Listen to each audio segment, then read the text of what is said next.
नमस्कार बच्चों, स्वागत है आपका इस वीडियो में जिसमें हम कक्षा 8 के पाठ 17 बाज और सांप जो कि निर्मल वर्मा जी द्वारा रचित है उसके पाठ पठन की चर्चा करेंगे। तो शुरू करते हैं बिना समय व्यर्थ किए। तो बच्चों, इस पाठ में दो प्राणियों के जीवन और उनके जीने तथा सोचने के ढंग का वर्णन है। पहला प्राणी बाज है जो साहस का प्रतीक है। अपनी जान की परवाह किए बिना आसमान की ऊंचाइयां नापता है। वह स्वतंत्रता को अपनी जान से भी बढ़कर चाहता है। दूसरा प्राणी सांप अपनी नम एवं अंधेरी खोखल तक ही सीमित रहता है। तो बाज का साहस उस कायर प्राणी में भी साहस भर देता है। तो समुद्र के किनारे ऊंचे पर्वत की अंधेरी गुफा में एक सांप ने अपना वास बना रखा था। समुद्र की लहरें चमकती, झिलमिलाती और चट्टानों से टकराया करती थी।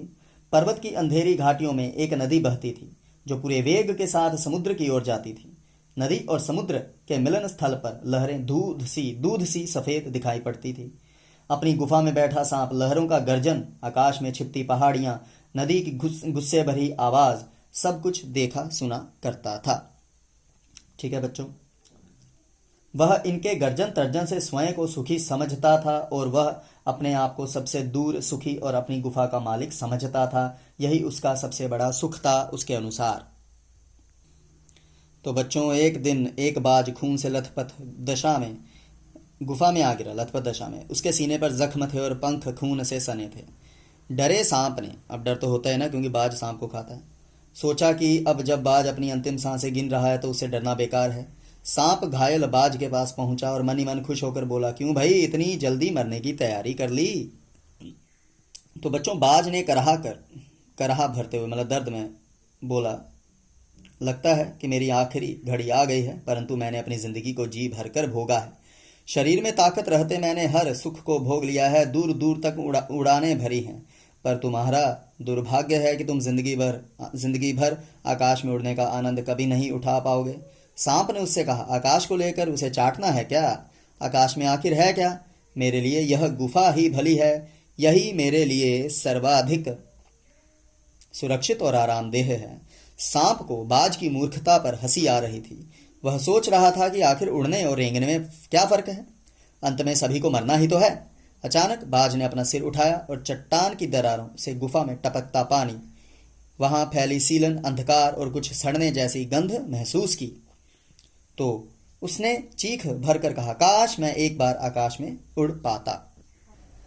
तो बच्चों, आकाश में उड़ पाता, यह सोच थी बाज की। तो बाज की यह करुण चीख सुनकर सांप के मन में आकाश के प्रति इच्छा जाग उठी। तो क्योंकि बाज उसके लिए व्याकुल था, उसने बाज से कहा, यदि तुम्हें स्वतंत्रता इतनी प्यारी है तो इस चट्टान के किनारे से उड़ क्यों नहीं जाते? शायद तुम्हारे पैरों में इतनी ताकत बाकी हो कि तुम उड़ सको। ठीक है। तो सांप की बातें सुनकर बाज में नई आशा जाग उठी। वह दुगने उत्साह, ठीक है ना, दुगना से घायल शरीर को चट्टान के किनारे तक ले आया। खुले आकाश को देखकर उसने अपने पंख फैलाए और हवा में कूद पड़ा। उसके टूटे पंख शक्तिहीन हो चुके थे। उसका शरीर पत्थर सा लुढ़कता हुआ नदी में जा गिरा। एक लहर उसे अपनी गोद में समेटे सागर की ओर ले चली। बाज की मृत्यु ने सांप को चिंता में डाल दिया। वह सोचने लगा कि आकाश की शून्यता में ऐसा कौन सा आकर्षण छिपा है जिसके लिए बाज ने अपने प्राण त्याग दिए। मुझे भी जाकर पता लगाना चाहिए। यह सोचकर उसने अपने शरीर को आकाश की शून्यता में छोड़ दिया।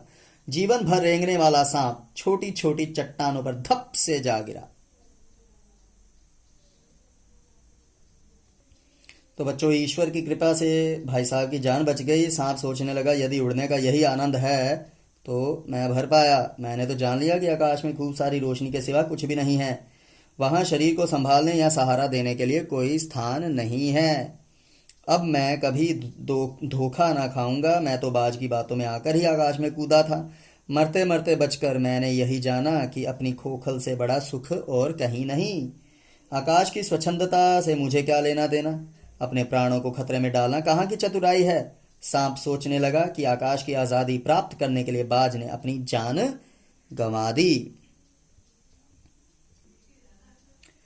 थोड़ी देर बाद सांप ने चट्टान से धीमा संगीत सुना। चट्टानों को भिगोती लहरें मधुर स्वर में गा रही थी, ओ निडर बाज, शत्रुओं से लड़ते हुए तुमने अपना कीमती रक्त बहाया है। तुम्हारे रक्त की एक एक बूंद जिंदगी को प्रकाशित करेगी और साहसी बहादुर दिलों में स्वतंत्रता तथा प्रकाश के लिए प्रेम पैदा करेगी।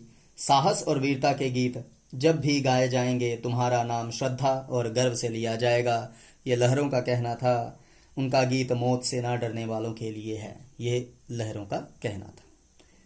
धन्यवाद बच्चों।